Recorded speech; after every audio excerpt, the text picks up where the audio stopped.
Yazidi फौज मुस्कुरा रही है हुसैन की प्यास को देखकर, हुसैन की भूख को देखकर। 6 माह काली असगर प्यासा है, उनके ऊपर भी तरस नहीं है। औनो मोहम्मद प्यासे हैं, उनके ऊपर भी तरस नहीं खा रहे हैं। इंसान की इंसानियत का तकाजा ये होता है कि दुश्मन भी अगर प्यासा होता है तो उसके लिए पानी का इंतजाम कर दिया जाता है। मगर ये कैसे दुश्मन थे कि इनकी निगाहों के सामने है कि हुसैन आजम के खेमे के अंदर एक कतरा पानी भी नहीं है, लेकिन इन जालिमों को तरस नहीं आ रहा था। हुसैन आजम और उनके हमनवाहों के ऊपर पानी की पाबंदी लगा। उठने वाला फितना जो करबला की सरजमीन पे उठा है यजीद और यजीदी फौज की तरफ से, ये वो फितना था जिस फितने की खबर अल्लाह के हबीब सल्लल्लाहु अलैहि वसल्लम ने अपनी जिंदगी ही के अंदर दे रखा था। चुनांचे एक मर्तबा खलीफा सानी सैयदना उमर रज़ी अल्लाह ताला अन्हु ने सहाबाए किराम के सामने इरशाद फरमाया था, तुम में कौन है जो फितनों के बारे में सबसे ज्यादा खबर रखता है? जिन फितनों के उठने की खबर मेरे आका ने दी है। तो उस वक्त हजरत हुज़ाफा इब्न यमान रज़ी अल्लाह ताला अन्हु हजरत उमर रज़ी अल्लाह ताला अन्हु के सामने खड़े होकर के इरशाद फरमाते हैं, आकाए कायनात ने मुझे फितनों के बारे में जो कुछ भी बताया है, सबसे ज्यादा उन फितनों की मालूमात मुझको है। उसके बाद हजरत हुज़ाफा ने उठने वाले फितनों की खबर दी जो अल्लाह के हबीब सल्लल्लाहु अलैहि वसल्लम ने दी थी, और बताया कि फितने इस तरह से उठेंगे जिस तरह समंदर की मौजें उठा करती।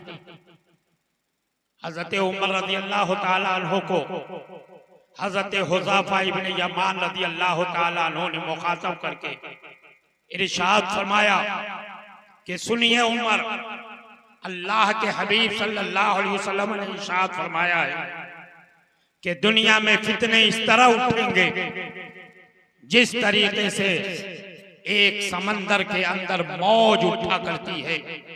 लेकिन मेरे आका ने यह भी इरशाद फरमाया है, ऐ उमर, जब तक तुम रहोगे दुनिया के अंदर कोई फितना नहीं उठने वाला।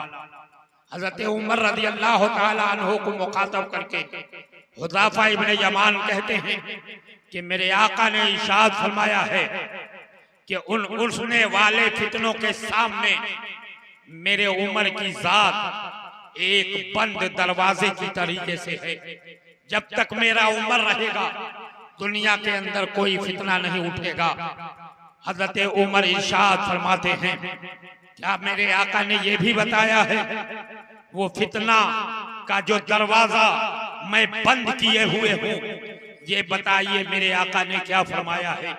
वो फितने का दरवाजा तोड़ा जाएगा या वो फितने का दरवाजा खोला जाएगा? हुज़ाफा इब्न यमान ने कहा कि मेरे आका ने इरशाद फरमाया है कि फितने के उस दरवाजे को तोड़ा जाएगा। दरवाजे के तोड़ने और दरवाजे के खुलने के फर्क को समझिए। एक दरवाजे को जब खोल के कोई जाता है तो दूसरा आके उस दरवाजे को बंद कर दिया करता है, लेकिन अगर दरवाजा तोड़ के कोई चला जाए, दरवाजे को अगर निकाल दिया जाए तो अब दरवाजा बंद नहीं किया जा सकता, क्योंकि दरवाजा है ही नहीं कि बंद किया जाए। इशारा है इस बात की तरफ। उमर ये पूछ रहे हैं, ये बताओ वो दरवाजा टूटेगा यानी वो फितना उठेगा तो फिर वो फितना बंधेगा और रुकेगा या नहीं रुकेगा? तो हजरत हुज़ाफा इब्न यमान कहते हैं, ऐ उमर, मेरे आका ने इरशाद फरमाया है कि वो फितने का दरवाजा खोला नहीं जाएगा, फितने के उस दरवाजे को तोड़ा जाएगा। फितना उठेगा, लेकिन उसके बाद फिर फितना रुकने वाला नहीं। और यही वजह है कि हजरत सैयदना अबू हुरैरा रज़ी अल्लाह ताला अन्हु, जो अल्लाह के हबीब रहमत आलम सल्लल्लाहु अलैहि वसल्लम के बड़े चहीते सहाबी हैं, आप आकाए कायनात रहमत आलम सल्लल्लाहु अलैहि वसल्लम से कसरत के साथ हदीसें रिवायत करने वाले हैं। उन्होंने आकाए कायनात सल्लल्लाहु अलैहि वसल्लम से दो तरह के उलूम सीखे थे, एक शरीयत का इल्म था और एक फितने का इल्म था, जिसके बारे में हजरत अबू हुरैरा रज़ी अल्लाह ताला अन्हु कभी किसी को बताया नहीं करते थे। बार बार ये कहा करते थे कि अल्लाह के हबीब से मैंने एक ऐसा इल्म भी सीखा है कि अगर मैं उसको तुम्हारी निगाहों के सामने जाहिर कर दूं, लकुतिया हाज़ल हुल्क़ूम, तो मेरी ये हलक काट दी जाएगी, मेरा ये गला काट दिया जाएगा। वो फितने का दरवाजा था। हजरत अबू हुरैरा रज़ी अल्लाह ताला अन्हु के बारे में ये मशहूर है कि हजरत अबू हुरैरा चलते फिरते उठते बैठते हर मौके पर जब भी दुआ करते थे तो एक दुआ और किया करते थे कि अल्लाह सन 60 हिजरी के फितने से और लौंडों की हुकूमत से मेरी हिफाजत फरमा, लौंडों की हिफाजत से मुझे, लौंडों की हुकूमत से मुझे महफूज रख, सन 60 हिजरी के फितने से मुझे महफूज रख। हजरत अबू हुरैरा की ये दुआ कबूल होती है और सन 59 हिजरी ही में उनका विसाल हो जाता है। सन 60 हिजरी का उठने वाला फितना वो कौन सा फितना था? लौंडों की हुकूमत वो कौन सी हुकूमत थी जिससे बचने की दुआ हजरत अबू हुरैरा रज़ी अल्लाह ताला अन्हु करते नजर आ रहे हैं। ये वही फितना था जो यजीद के हाथों उठने वाला था। सन 60 हिजरी रजब के महीने में हजरत अमीर मुआविया रज़ी अल्लाह ताला अन्हु का विसाल होता है और उसके बाद उनकी जगह पर उनका बेटा यजीद पलीद तख्त नशीन हो जाता है। अमीर मुआविया रज़ी अल्लाह ताला अन्हु के दौर था तो कोई मामला ना था, लेकिन जैसे ही अमीर मुआविया का विसाल होता है, यजीद तख्त नशीन होता है, वहीं से फितना सर उठाना शुरू कर देता है। क्योंकि खिलाफत का मनसब कोई मामूली मनसब नहीं हुआ करता है। हर कसो नाकस के हाथों में खिलाफत की जमा में इक़्तिदार नहीं होती है। खलीफा वो हो सकता है जो रसूलुल्लाह की शरीयत का अमीन हो, खलीफा वो हो सकता है जो कानून जिंदगी को जानता हो, खलीफा वो हो सकता है जो कुरान के दस्तूर को जानता हो, खलीफा वो हो सकता है जो रसूलुल्लाह की सुन्नतों का अमीन हो। इसलिए कि खलीफा नबी की शरीयत को फैलाने के लिए होता है, नबी की शरीयत की हिफाजत के लिए होता है, नबी के दस्तूर हयात को आगे बढ़ाने के लिए होता है। आप आकाए कायनात के विसाल फरमा जाने के बाद खुलफा की मुकद्दस जिंदगी देख लीजिए। अबू बकर सिद्दीक की जिंदगी का कोई जवाब नहीं, उमर फारूक की जिंदगी का कोई जवाब नहीं, उस्मान गनी की जिंदगी का कोई जवाब नहीं, मौलाए कायनात की जिंदगी का कोई जवाब नहीं, हसन मुज्तबा की जिंदगी का कोई जवाब नहीं। ये तकद्दुस मआब शख्सियतें हैं जो खिलाफत के मनसब पे बैठ करके इस्लाम के उसूल को दुनिया के सामने पेश कर रही हैं। अब यजीद खलीफा बन बैठा है। कौन यजीद? जो शराबी है। कौन यजीद? जो कबाबी है। कौन यजीद? जो फिस्को फजूर में डूबा हुआ है। दुरूद पाक पढ़िए अल्लाहुम्मा सल्ली अला। रुमाल रखिएगा।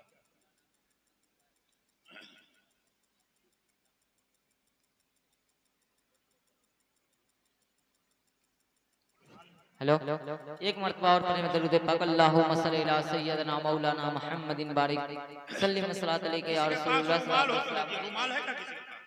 रुमाल है? माइक का आवाज बहुत ज्यादा खींच रहा है। ऑपरेटर साहब पता नहीं कहाँ है। थोड़ा रुमाल किसी के पास हो तो दीजिए।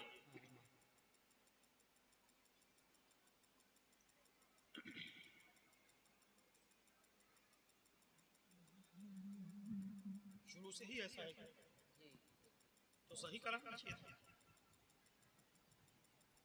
तो वैसे भी मौसम की वजह से हर आदमी परेशान है। दरूद पाक पढ़े अल्लाहुम्मा सल्ली अला सय्यदना मौलाना मुहम्मदिन बारिक वसल्लम सलातो व सलाम अलैका या नबी अल्लाह। घबराने की कोई जरूरत नहीं, करबला वालों का करम होगा, इंशाअल्लाह मेरा खिताब आपके सामने होगा। मौसम की वजह से, मौसम की तब्दीली और सफर की बुनियाद पर इस तरीके के मामलात होते हैं। ऑपरेटर साहब को चाहिए था कि माइक जो शुरू से ही बेहतर रखते। एक बार दरूद पाक पढ़िए अल्लाहुम्मा सल्ली अला सय्यदना मौलाना मुहम्मदिन बारिक वसल्लम सलातो व सलाम अलैका या नबी अल्लाह सल्लल्लाहु तआला अलैहि वसल्लम। अजीज़ान मिल्लत इस्लामिया, मैं ये अर्ज करना चाहूँगा, आपने खुलफा की मुक़द्दस ज़िंदगी को देख लिया, कितने मुक़द्दस लोग हैं, कितने पाकीज़ा लोग हैं, मगर यजीद फासिक है, यजीद फाजिर है, यजीद बेनमाजी है, यजीद जुल्म और सितम का खूगर है, यजीद इस लायक नहीं कि ज़माने इक़्तिदार उसके हाथों में न हो। चुनांचे जब यजीद खलीफा बन बैठा है, अब दुनिया के सामने यजीद को अपनी ताकत का लोहा मनवाने की बारी आई है। उस वक्त यजीद ने क्या किया था?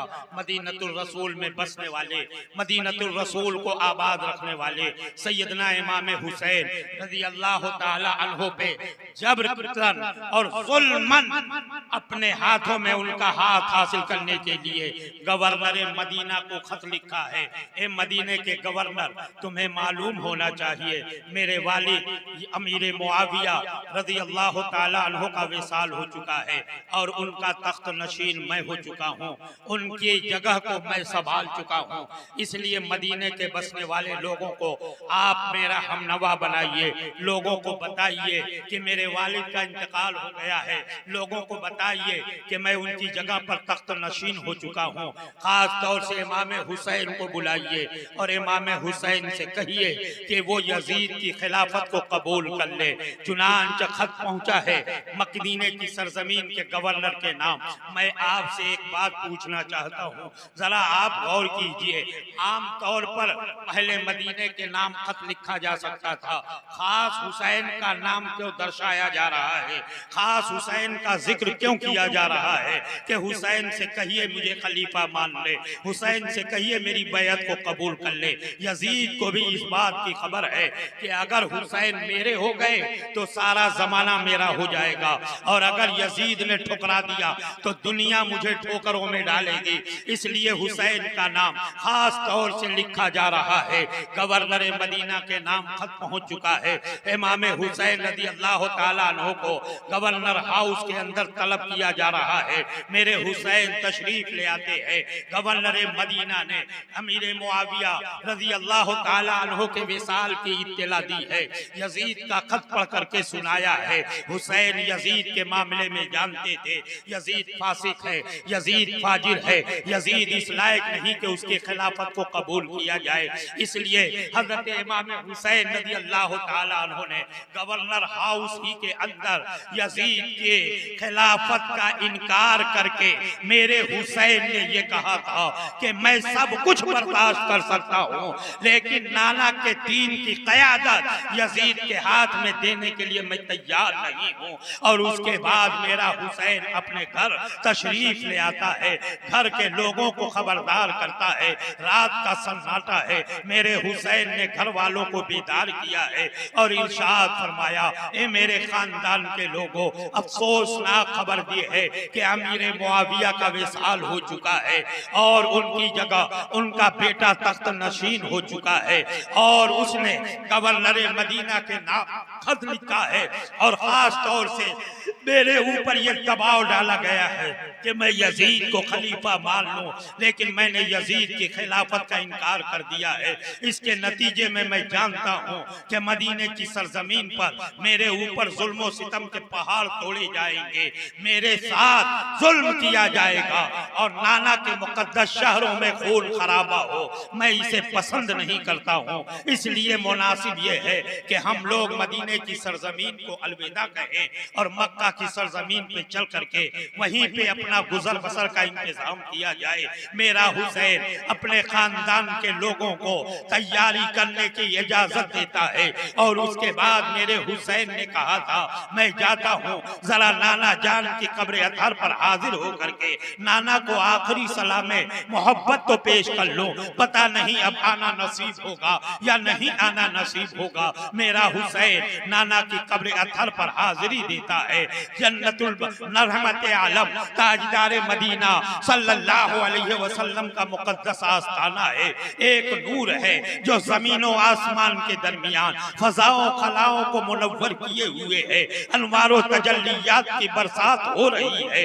इसी रहमतों नूर के माहौल में मेरा हुसैन नाना की कब्र अतहर पर हाजिर हो रहा है, आखिरी सलाम मोहब्बत पेश कर रहा है।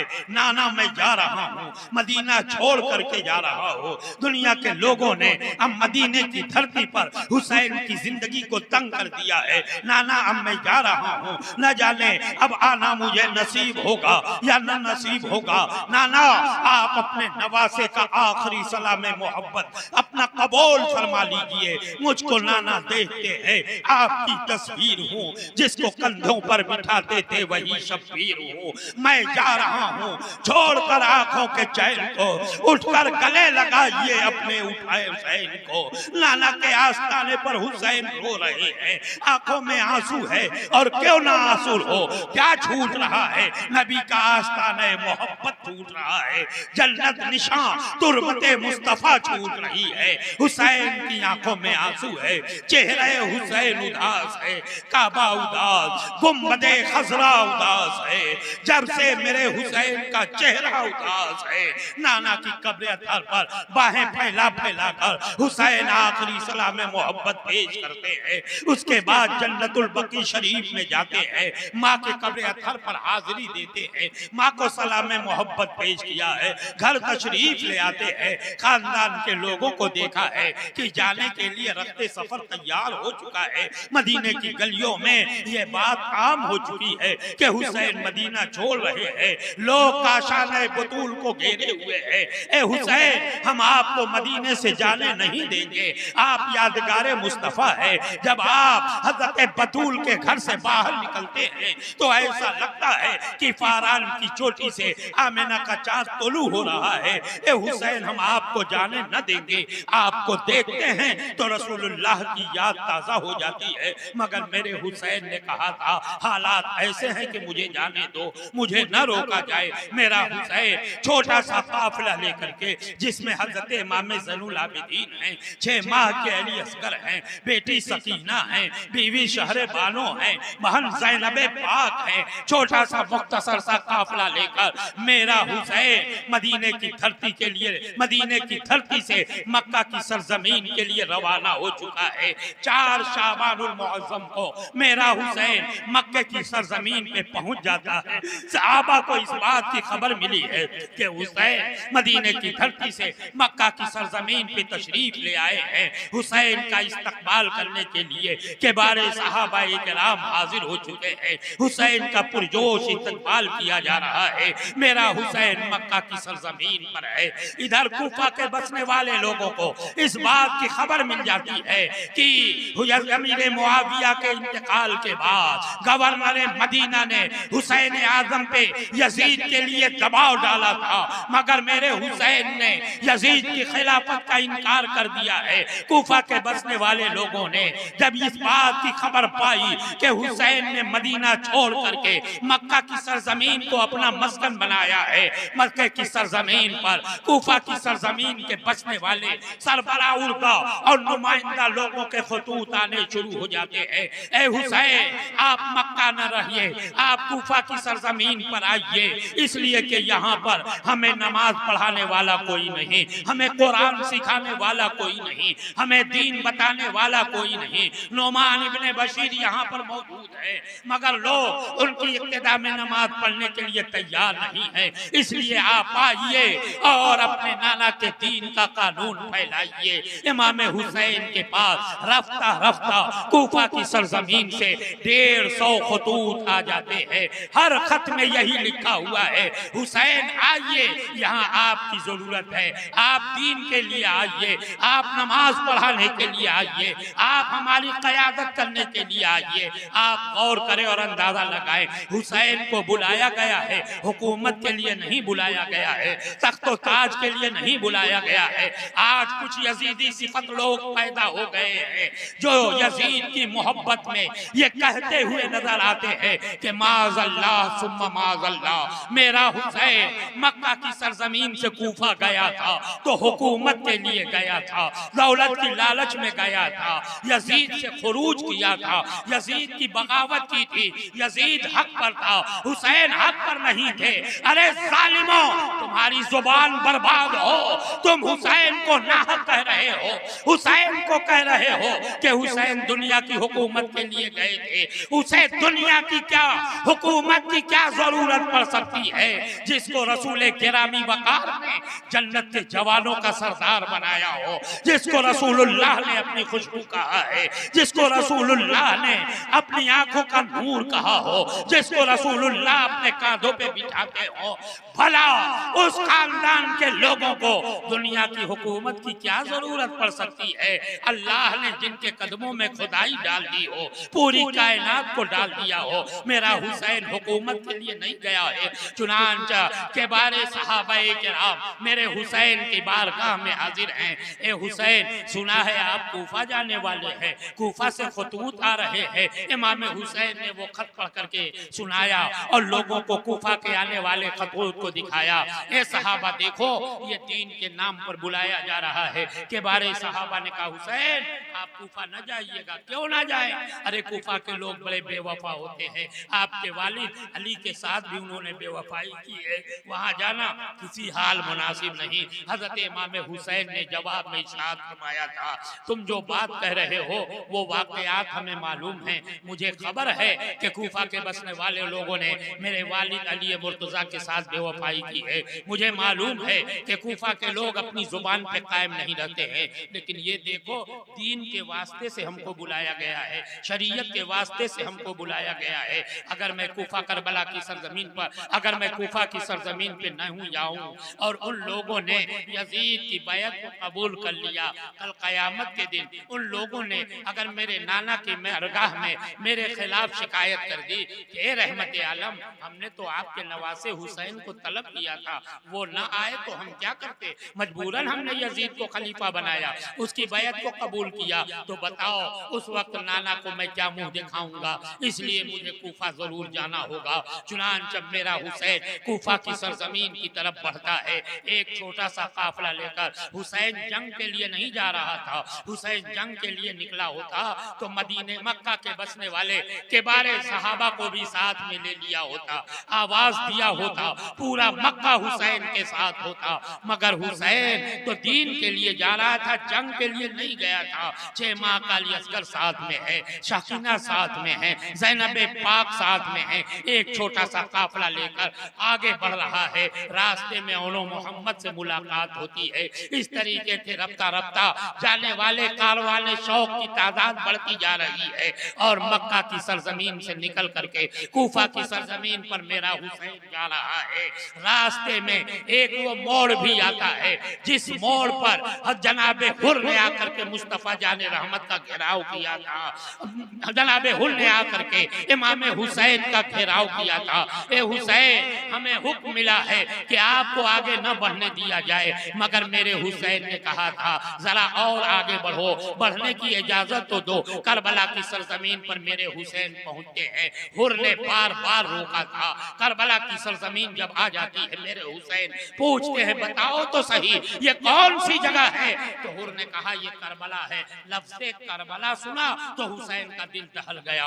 हुसैन ने फरमाया सवारी रोकी जाए, कजावे बांध सजाए जाए, उतारे जाए और यहीं पे खेमा लगाया जाए। उचरान हजरत इमाम हुसैन 7 मुहर्रमुल हराम को करबला की सरजमीन पे पहुंचे हैं। करबला की सरजमीन पर पहुंचने के बाद आप देखिए, गौर कीजिए, अंदाजा लगाइए कि एक तरफ मेरा हुसैन छोटा सा काफिला लेकर के, वो भी जंग के इरादे से नहीं गया है, खाने पीने का कोई बहुत ज्यादा साजो सामान लेकर के नहीं गया है, और उधर हुसैन से मुकाबला करने के लिए 22,000 यजीदी फौज को करबला की सरजमीन पर उतार दिया गया है।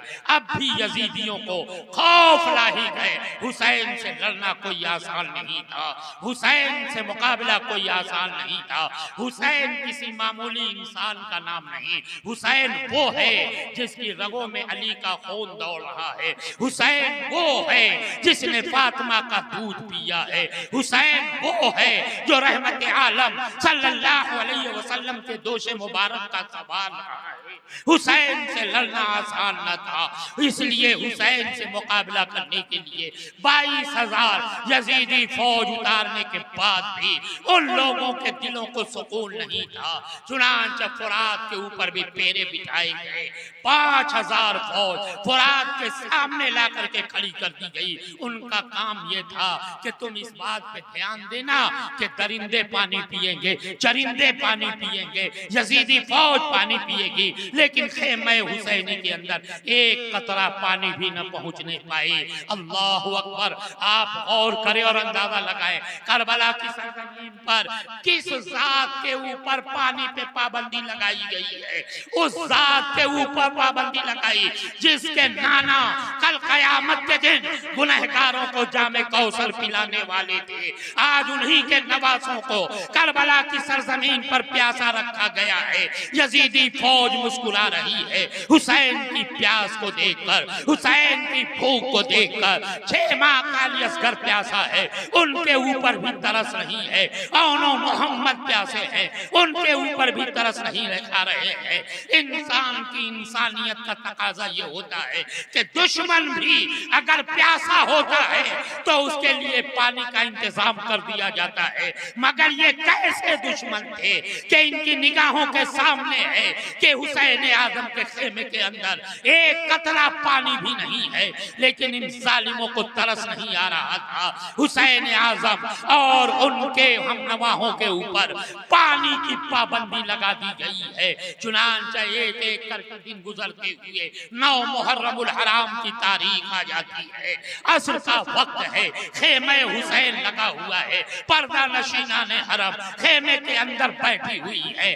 असर की नमाज अदा करने के बाद मेरा हुसैन खेमे के बाहर बैठा हुआ था, जमीन पे तलवार गाड़े हुए उसी पे सर टेके हुए बैठा हुआ था कि अचानक आंख लग जाती है। उधर यजीदी फौज के अंदर एक हंगामा बर्पा होता है, एक आवाज उठने लगती है। जैसे ही आवाज बुलंद होती है, आवाज ऊंची होती है, खेमे हुसैनी के अंदर मौजूद ज़ैनब पाक उस आवाज को सुनती है तो घबरा जाती है। खेमे के पर्दे के पास आकर के देखती है कि भैया हुसैन घुटने पर अपना सर रखे हुए हैं, आंख लग गई है और सो रहे हैं। आवाज देती है, भैया हुसैन जागो, देखो दुश्मनों के आवाज, देखो दुश्मन उछल रहे हैं, हो न हो उनके इरादे अच्छे न हो। आंखें खुली हैं और इमाम हुसैन की जुबान से निकलता है, इन्ना लिल्लाहि व इन्ना इलैहि राजिऊन। हजरत ज़ैनब पाक पूछती है, भैया क्या मामला है, अचानक आपने ये जुमला क्यों कहा है? उसके बाद मेरे हुसैन ने कहा, अभी अभी मैंने ख्वाब देखा है, रहमत आलम मेरे ख्वाब में आए हैं और मुझसे फरमा गए हैं, हुसैन अब मुझसे मुलाकात का वक्त करीब आ चुका है। गोया इस तरीके से मेरे नाना ने मेरे शहादत की मुझको खबर दी है। और उसके बाद हजरत इमाम हुसैन हजरत अब्बास अलमबरदार से फरमाते हैं, जाओ देखो और पूछो कि इस यजीदी फौज का क्या इरादा है। अब्बास आगे बढ़ते हैं और पूछते हैं, क्या मामला है, हंगामा क्यों कर रहे हो? उन लोगों ने कहा, हम आपसे जंग करना चाहते हैं, जंग का हमारा इरादा हो चुका है, इसीलिए हम आवाजें ऊंची कर रहे हैं। आकर के हुसैन आजम से हजरत अब्बास अलमबरदार ने यजीदियों के इरादों को बताया। मेरे हुसैन ने कहा कि जाओ उनसे कह दो कि अगर तुम्हें जंग ही करनी है तो एक रात का हमको मौका दे दो। हम नमाज वाले हैं, हम कुरान की तिलावत करने वाले हैं, हम इबादत करने वाले हैं, हम रियाजत करने वाले हैं। एक रात का मौका दे दो ताकि दिल खोल करके हम अपने रब को याद कर सके। चुनांचे हजरत अब्बास जाते हैं और एक रात का मौका दे दिया जाता है। मगरिब की नमाज हो चुकी है, खेमे हुसैनी के अंदर चराग भी नहीं जल रहा है, अंधेरा छाया हुआ है, सन्नाटे की कैफियत है। और ऐसे आलम में ये पर्दा नशीनाने हरम खेमे के अंदर बैठी हुई हैं। हमारे और आपके घरों के अंदर अगर किसी की तबीयत मामूली सी बिगड़ जाती है तो पूरे घर का नक्शा बदल जाता है, पूरे घर का माहौल बदल जाता है। लोग रोना पीटना शुरू कर देते हैं, लोग सब कुछ भूल जाते हैं, दिमाग काम नहीं करता, होशो हवास सलामत नहीं रहते। लेकिन कुर्बान जाओ इन पर्दा नशीनाने हरम पर, कुर्बान जाओ हुसैन की इस्तिकामत पर, कुर्बान जाओ हुसैन के चाहने वालों की जमा मर्दी पर, कि सबको मालूम है कि आने वाली सुबह हमारी निगाहों के सामने खाको खून का एक मंजर पेश करने वाली है। लेकिन इसके बावजूद वो लोग अल्लाह की तरफ अपनी लौ लगाए हुए हैं। कोई सजदे में है, कोई कुरान की तिलावत कर रहा है, कोई तस्बीह पढ़ रहा है। पूरी रात इबादत और रियाजत के माहौल में गुजरती है। फज्र की नमाज अदा की जाती है, सुबह की सफेदी नमूदार होती है। और ऐसे आलम में यजीदी फौज की तरफ से नक्कारे जंग बजाया जाता है।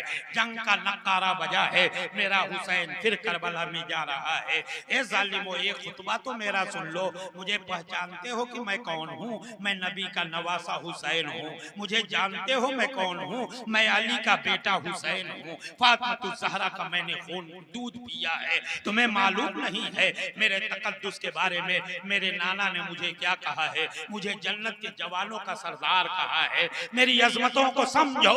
हजरत इमाम हुसैन अपनी अजमत का खुतबा दे रहे थे, मगर यजीदियों ने कहा था हुसैन यहाँ खुतबा देने की कोई जरूरत नहीं है, आप या तो यजीद की बैत को कबूल कीजिए या फिर जंग के लिए तैयार हो जाइए। मेरे हुसैन ने ललकार करके कहा था, ए जालिमो कान खोल करके सुन लो, हुसैन अपना सब कुछ कुर्बान कर सकता है। हुसैन 6 माह के लिए असगर को कुर्बान कर सकता है। हुसैन अली अकबर को कुर्बान कर सकता है। हुसैन कासिम की जवानी को लुटा सकता है। हुसैन सब कुछ कुर्बान कर सकता है। लेकिन ये हाथ जो रसूलुल्लाह का नुमाइंदा हाथ है, ये हाथ जो शरीयत का नुमाइंदा हाथ है, इस हाथ को यजीद जैसे फासिक और फाजिर के हाथ में नहीं दे सकता है। नक्कारे जंग बजाया जाता है, हर तरफ से जंग की, हर तरफ से यजीदी फौज के अंदर हर तरफ से आवाज उठ रही है कि अब जंग का आगाज किया जाए। मैं आपसे पूछना चाहता हूँ, आप गौर करो और अंदाजा लगाओ, हम घंटे 2 घंटे भी अगर प्यासे हों तो हमारे बाजू की ताकत वैसी नहीं रह जाती है, हमारे जिस्म की तवानाई वैसी नहीं रह जाती है। मगर कुर्बान जाओ शेरे खुदा के इन शेरों के ऊपर कि करबला की सरजमीन पर भूखे भी हैं, प्यासे भी हैं, इधर दुश्मनों के हाथों में तीर भी है, दुश्मनों के हाथों में तलवारें भी है, दुश्मनों के हाथों में नेज़े भी है। मुख्तसर सी जमात पर हमला करने के लिए 22,000 यजीदी फौज तलवारें ताने खड़ी हुई हैं। मगर शेर खुदा के इन शेरों ने करबला की सरजमीन पर बहादुरी के वो जौहर दिखाए थे कि चश्मे फलक ने ऐसे मुजाहिदीन के बहुत कम चेहरे देखे हैं। करबला की सरजमीन खाको खून में तड़पाई जा रही है। आलम यह है कि इमाम हुसैन के दीवाने, हुसैन आजम के चाहने वाले दीन को बचाने के लिए, शरीयत को बचाने के लिए, कानून जिंदगी को बचाने के लिए, उसूल शरा को बचाने के लिए अपनी जानों का नजराना लेकर मेरे हुसैन के कदमों में हाजिर हो रहे हैं। सिर्फ खानदान के लोगों ही ने हुसैन के नाम पर अपनी जान को नहीं कुर्बान किया था। हुसैन वो थे कि जब वो हुसैन चले थे तो हुसैन के साथ जहां घर वाले थे कुछ अहले बैते अतहार से मोहब्बत करने वाले भी थे। उन्हीं में हजरत वहब इब्ने अब्दुल्लाह कलबी भी थे जो अपनी माँ के साथ और अपनी नई नवेली दुल्हन के साथ करबला की सरजमीन पर हाजिर हुए थे। अभी 17 दिन हुए थे उनकी शादी को। उनकी माँ ने कहा था, मेरे बेटे मैंने तुमको इसलिए पाला है कि तुम दीन के नाम पर कुर्बान हो जाओ। सुना है कि करबला की सरजमीन पर मेरे हुसैन के खून के प्यासे यजीदी हुसैन आजम के सामने जंग करना चाहते हैं, ऐसे आलम में चलो और हुसैन आजम के नाम पर अपनी जिंदगी का नजराना पेश करो। करबला की सरजमीन पर अपनी नई नवेली दुल्हन को लेकर के वहाब इब्ने अब्दुल्लाह कलबी अपनी माँ के साथ हाजिर है। ऐसे आलम में जबकि यजीदी फौज की तरफ से नक्कारे जंग बज रहा था, कुर्बान जाओ ऐसी मुकद्दस माँ पर जो अपने जवान बेटे को, जिसकी अभी 17 दिन पहले शादी हुई है, अपनी बहू और अपने बेटे के साथ करबला की सरजमीन पर हुसैन के साथ हाजिर है और अपने बेटे को आवाज देती है, मेरे बेटे उठो, आज ही के दिन के लिए मैंने तुम्हें दूध पिलाया है, आज ही के दिन के लिए मैंने तुम्हें पाला है, आज ही के दिन के लिए मैंने तुझे जवान किया है। देख चमनिस्तान मुस्तफा को लूटने की बात की जा रही है, जाओ और अपने खून की सुर्खी पेश करके नबी के गुलशन को हरा भरा कर दो। मैं तुमसे उस वक्त राजी होंगी जब तुम अपनी जानों का नजराना हुसैन के नाम पर कुर्बान कर पेश कर दोगे। बेटा करबला की सरजमीन पर यजीदी फौज से मुकाबला कर रहा है, काफी देर तक मुकाबला करने के बाद दौड़ते हुए अपनी माँ के कदमों में आता है, ए मेरी माँ देखा मेरी बहादुरी को? हाँ बेटे मैंने तेरी बहादुरी को देख लिया है, मेरी तबीयत खुश हो गई। माँ तू मुझसे नाराज है कि खुश है? नहीं बेटे मैं तुझसे बहुत खुश हो गई हूँ, तूने मेरे दूध पिलाने का हक अदा कर दिया है, इसी के लिए तो मैं तुझे करबला में लेके आई हूँ। फिर माँ बताओ और मैं क्या कर सकता हूँ? माँ ने कहा था ए मेरे बेटे यूं तो तेरी बहादुरी को देखकर मेरा दिल खुश हो गया है, लेकिन मेरे बेटे मेरी एक आखिरी तमन्ना है, क्या वो पूरी कर दोगे? हाँ मैं तेरी हर तमन्ना पूरी करूंगा। माँ ने कहा था बेटे अब जाओ और नबियों आले नबी के नाम पर अपनी जान को कुर्बान कर दो, मैं इसीलिए तुम्हें लेकर के आई हूँ। कहते हैं माँ सलाम है तेरे लिए, मैं जा रहा हूँ और तेरी हसरत अब मैं पूरी करूंगा। करबला की सरजमीन पर 22,000 यजीदी फौज से मुकाबला करने के लिए एक शेर हुसैन के दामने मोहब्बत से दुआ लेकर के निकला है और हर मिन मुबारजिन की सदा दे रहा है कि इसकी हिम्मत है जो मुकाबले के लिए आए। हर चार जानिब से एक अकेली जान पे हमले किए जा रहे थे, हर तरफ से तीरों की बरसात हो रही थी, आप घायल होकर के जमीन पे गिर पड़ते हैं।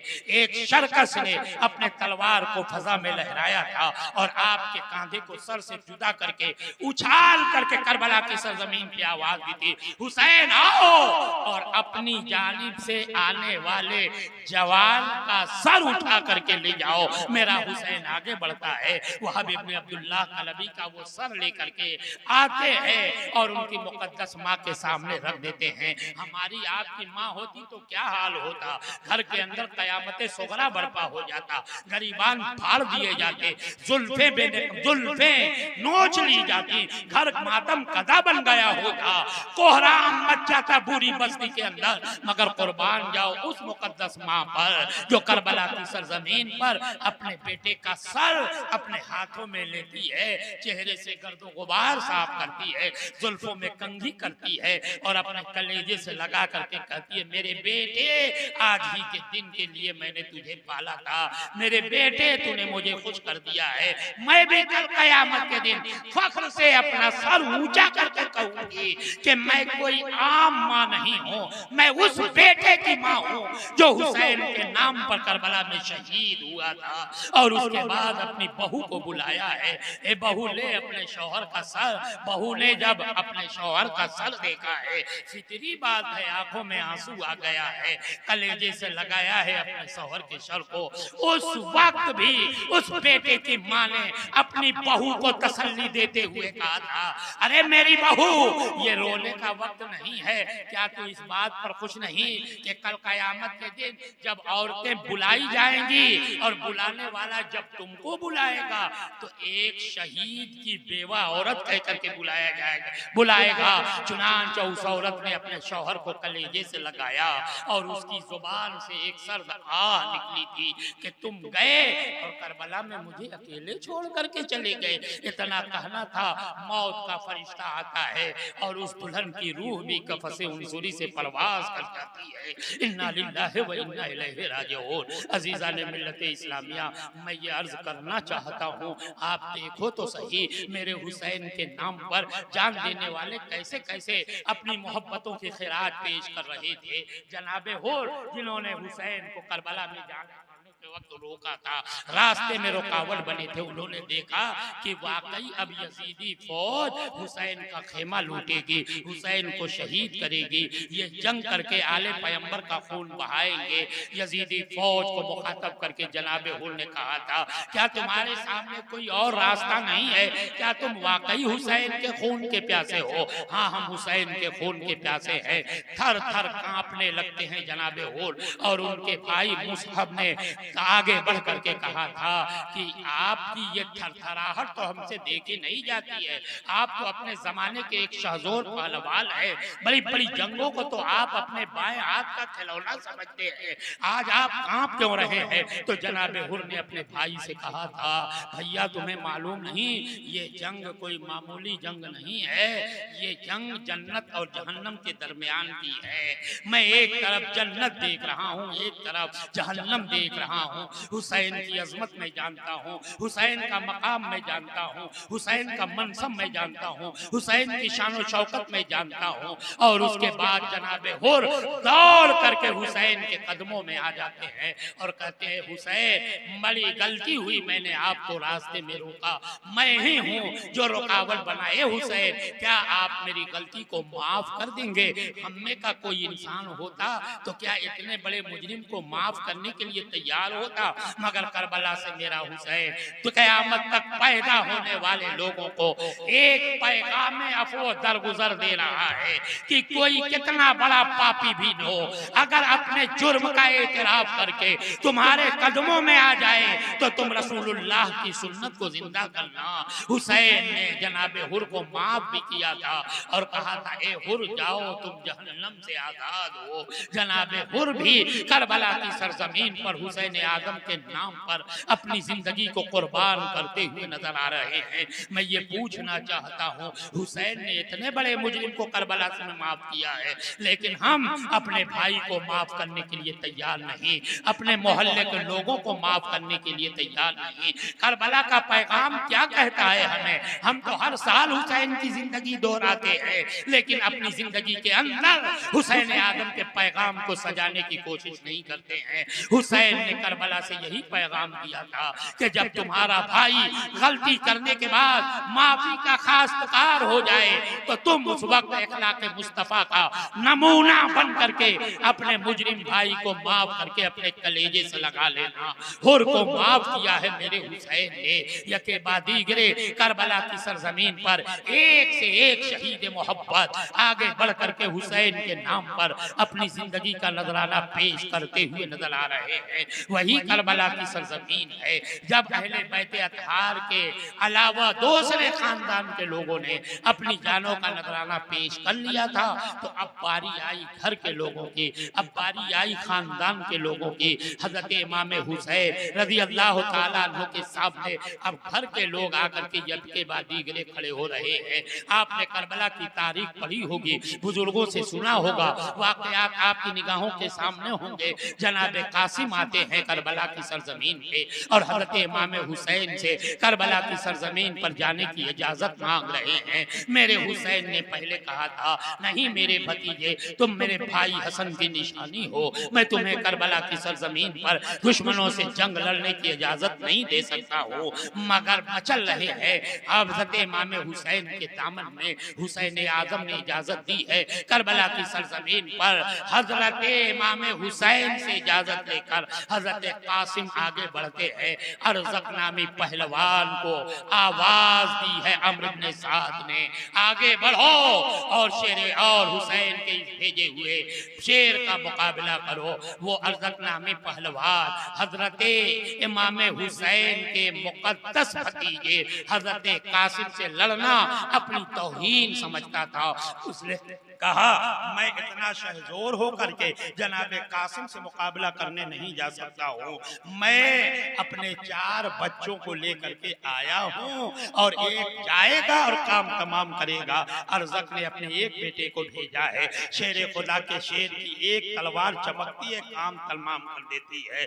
दूसरे बेटे को भेजा है, तीसरे और चौथे को भेजा है। शेर खुदा का शेर करबला की सरजमीन पर अकेले चारों का काम तमाम करके उसके बेटे की तलवार को अपने हाथ में लेकर के आवाज दे रहा है, कहाँ है इसका बाप अरज़क, आगे बढ़े और मैं उससे मुकाबला करने के लिए तैयार हूँ। मैं भूखा जरूर हूँ, प्यासा जरूर हूँ, लेकिन उसे मालूम नहीं कि हमारी रगों में दौड़ने वाला कौन, किस नस्ल से ताल्लुक रखता है, इसलिए आज हमसे मुकाबला करना कोई आसान काम नहीं। अरज़क नामी पहलवान आगे बढ़ता है, आवाज देता है, संभालो अपने आप को, अब मेरी तलवार चमकेगी और तुम्हारा काम तमाम कर देगी। हजरत कासिम ने मुखातब करके कहा था, मैंने तो सुना था कि तू बड़ा शहजोर है, बड़ा फनकार है, लेकिन तुझको तो अभी सवारी की जीन बांधने की भी मुस्तकिल तौर पर तरीके नहीं मालूम है।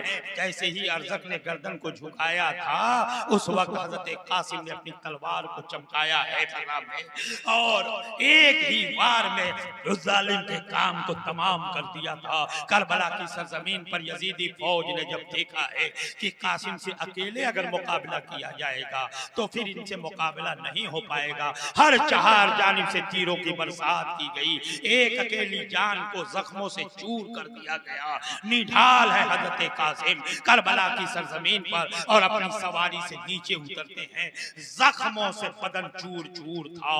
और उसके बाद वहीं करबला की सरजमीन से हजरत कासिम अपने चचा इमाम हुसैन को आवाज देते हैं, या मता हो अद्रिकनी, या मता हो अद्रिकनी, चचा आगे बढ़िए और अपने भतीजे कासिम की मदद कीजिए। हजरत इमाम हुसैन करबला की सरजमीन पर आते हैं, जान जाने वाली है। हुसैन आज़म ने अपने भतीजे को अपने गोद में लिया है और इतने में मौत का फरिश्ता आता है और हजरत कासिम की रूह कफसे हुजूरी से परवाज कर जाती है। इन्ना लिल्लाहि व इन्ना इलैहि राजिऊन। अज़ीज़ान मिल्लत इस्लामिया में ये अर्ज करना चाहूंगा, आप गौर करें और अंदाजा लगाएं, एक जवान भतीजे का लाशा लेकर के जब मेरा हुसैन खेमे की तरफ बढ़ा होगा तो उस वक्त जमीन और आसमान की क्या कैफियत रही होगी।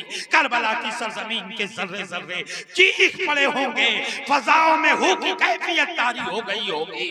मगर यजीदी संगलाने दिल है कि इनका दिल पत्थर का हो चुका है और इन जालिम को नशे दौलत के नशे इस तरीके से चूर किए हुए हैं कि आले पैगंबर का खून करबला की सरजमीन पर पानी की तरह बहा रहे हैं, लेकिन उन्हें तरस नहीं आ रहा है। करबला की धरती गवाह है कि करबला की सरजमीन पर मेरे हुसैन का जवान बेटा अली अकबर भी शहीद हुआ है,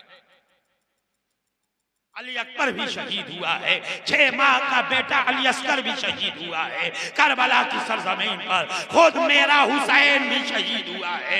72 नफूसे कुदसिया करबला की सरजमीन पर जो हुसैन आजम के साथ पहुंची हैं सब शहीद हुए। मेरा हुसैन जो शहीद हुआ तो करबला की सरजमीन से मेरे हुसैन ने पूरी दुनिया को एक पैगाम दिया है। क्या पैगाम दिया था करबला की सरजमीन से मेरे हुसैन ने? करबला की तारीख गवाह है कि जब यजीदी फौज ने मेरे हुसैन के जिस्म नाज को छलनी किया था और मेरा हुसैन जब अपनी सवारी से नीचे उतर गया था तो उस वक्त जालिमों ने चाहा था कि हुसैन के सरे अनवर को तन से जुदा किया जाए, मगर कुर्बान जाओ उस वक्त मेरे हुसैन ने यजीदियों से यही कहा था कि हमें नमाज से मोहब्बत है, तुम हमें इजाजत दो कि हम खुदा की बारगाह में सजदा कर सके। आप गौर करें और अंदाजा लगाएं कि नमाज के लिए अजानें होती रहती हैं, हम मस्जिद जाने के लिए जरूरत नहीं है, हम मस्जिद जाने के लिए तैयार नहीं, जबकि आज की मस्जिदों में हर तरह का इंतजाम मौजूद है, गर्मी के मौसम का इंतजाम, ठंडी के मौसम का इंतजाम, लेकिन हम अल्लाह के घर में जाकर के सजदा करने के लिए तैयार नहीं। करबला की जमीन से मेरे हुसैन ने क्या पैगाम दिया था? क्या सिर्फ या हुसैन का नारा लगाने का पैगाम हुसैन ने करबला की सरजमीन से दिया है? क्या हुसैन के नाम का सिर्फ खिचड़ा और सिर्फ मलीदा पकाने के लिए हम हैं? हुसैन करबला में इसलिए नहीं गए थे कि हुसैन जाएं, और हुसैन ये सोच करके नहीं गए थे कि हम जब शहीद होंगे तो लोग हमारी शहादत का चर्चा करेंगे, हमारे नाम पे मलीदा बनाएंगे, हमारे नाम पे झंडे उठाएंगे। हुसैन करबला की सरजमीन पर अपना आखिरी सजदा रब की बारगाह में इसलिए कर रहे हैं ताकि दुनिया को यह पैगाम मिल जाए कि न मस्जिद में न बैतुल्लाह की दीवारों के साए में नमाज़े इश्क अदा होती है तलवारों के साए में। हुसैन एक पैगाम देने के लिए करबला में गए थे। वो नमाज का पैगाम था, वो आफो दरगुजर का पैगाम था, वो सजदे का पैगाम था, वो कुरान की तिलावत का पैगाम था, कौम और नस्लों को आगे बढ़ाने का पैगाम था। करबला की तारीख तो हम हर साल दोहराते हैं, करबला के वाकयात तो हम हर साल पढ़ते हैं, लेकिन न जाने हमारी जमात की नस्लें कितनी मुर्दा होती चली जा रही हैं कि जिंदा हुसैन का जिक्र तो करते हैं मगर खुद जिंदा होने की कोई तदबीरें और कोई सोच अपनी निगाहों के सामने नहीं रखते हैं। आज हमारे नौजवान हुसैन के नाम पर मजलिसें तो लगाते हैं, सबीले तो लगाते हैं, हुसैन के नाम पे जलसे तो करते हैं, या हुसैन के नारों से गलियां गूंज जाती हैं, मगर नौजवानों को करबला का पैगाम मालूम नहीं।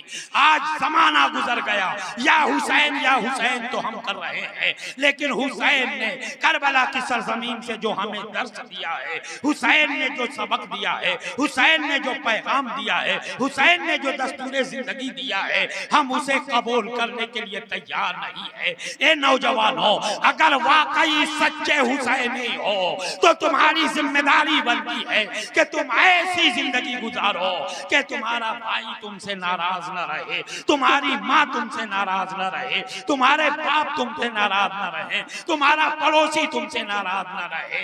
और जैसे ही नमाज का वक्त हो जाए, खुदा के मुकद्दस घर में पहुंच करके सजदा करो। जितना मेरा हुसैन नमाज की पाबंदी से खुश होगा, किसी और कामों से खुश नहीं होगा। अगर तुम चाहते हो कि मेरा हुसैन मुझसे राजी हो जाए, मेरा हुसैन खुश हो जाए, तो जिस तरीके से ये जलसे करते हो, जलसे करते रहो।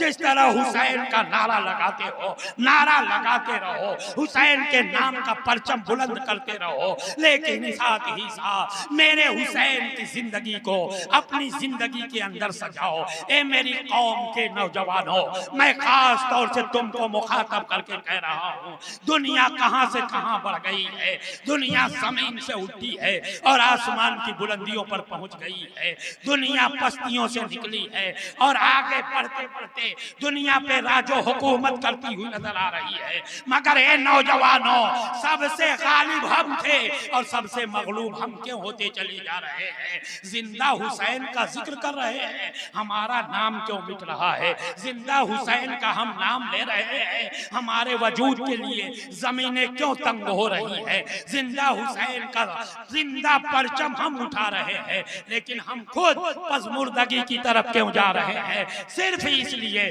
कि हुसैन ने कुर्बानी किस लिए दी है, हम उन कुर्बानियों को समझने की जरूरत नहीं महसूस करते। हम जानते हैं कि बस जलसा कर लो हुसैन राजी हो गए, हम समझते हैं कि बस ठंडा लगा लो हुसैन खुश हो गए। ए मेरे अजीजों और ए मेरे दोस्तों, हुसैन की अजमत का झंडा तो जन्नत में लहरा रहा है, हुसैन की अजमत का झंडा आसमान की बुलंदियों पे लहरा रहा है। हुसैन की अजमत रसूलुल्लाह ने अपनी जुबान से बयान की है, हुसैन के मकाम व मनसब को मेरे आका ने बयान किया है। जिसकी तारीफ रसूलुल्लाह कर दे उसकी जात हमारी तारीफ की मोहताज नहीं है। हम हुसैन का जिक्र इसलिए नहीं करते हैं कि मेरा हुसैन हमारी तारीफ का मोहताज है, बल्कि हुसैन का जिक्र इसलिए किया करते हैं ताकि हमारी नस्लें समझे कि मेरे हुसैन ने क्या किया है, हुसैन ने क्या सबक दिया है, हुसैन ने क्या कानून जिंदगी दिया है। ए मुसलमानों, आगे बढ़ो, आगे बढ़ो। यही मेरे हुसैन का पैगाम रहा है, यही करबला वालों का दर्स रहा है। आज दुनिया के लोग कहां से कहां पहुंच गए। हम तालीम में सबसे पीछे, तिजारत में सबसे पीछे, कारोबार में सबसे पीछे। बस हमारा काम है मोबाइल देखना, हमारा काम है पबजी खेलना, हमारा काम है लहू लईब में मशगूल होना। न हम तालीम की तरफ जा रहे हैं, न हम इबादत की तरफ जा रहे हैं, न हम कारोबार की तरफ जा रहे हैं, न हमारे पास डिग्रियां हैं, न हमारे पास कोई तर्ज जिंदगी है, न हमारे पास कोई वसूल है। और फिर शिकवा ये करते हैं कि हम मारे जा रहे हैं, हम काटे जा रहे हैं, हम दबाए जा रहे हैं, हम बेकस किए जा रहे हैं। मेरे मुसलमान हो और खास तौर से इस सरजमीन के बसने वाले नौजवान हो, अगर तुम हुसैन आजम का जिक्र करने आए हो तो जिंदा हुसैन के जिंदा जिक्र का तकाजा ये है कि तुम ऐसी जिंदगी गुजारो कि दुनिया के लोग सलाम करने पर मजबूर हो जाए, दुनिया के लोग तुम्हारे सामने घुटना टेकने पर मजबूर हो जाए। करबला के पैगाम को अपने सीने से लगाओ, करबला की मुकद्दस जिंदगी को अपनी जिंदगी के लिए आइडियल बनाओ। हुसैन ने जो बताया है उस पर अमल करो। और खास तौर से मुसलमानों, नमाज की जरूर पाबंदी किया करो। नमाज, करबला की सरजमीन से हुसैन का पैगाम नमाज की हिफाजत रहा है। करबला की सरजमीन का पैगाम ये रहा है कि हो सके तो लाइए दोनों जहां मीजान में। मैंने एक सजदा जमीने करबला से ले लिया।